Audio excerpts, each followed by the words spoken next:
इन आंखों में ये प्यार देख रहे हैं आप?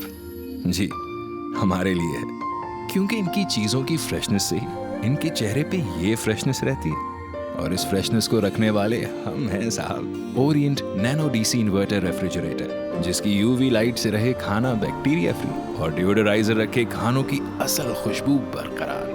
90 वोल्ट्स की इंतहाई कम वोल्टेज पर भी दिल लगा के कूलिंग, इसीलिए तो अपनी खूब बनती है। और बिजली का खर्च सिर्फ 20 रुपए रोजाना से भी कम, लाइफ टाइम वारंटी के साथ। Orient nano DC inverter refrigerator, दिल वाला है, ख्याल तो रखेगा। Orient, living innovation.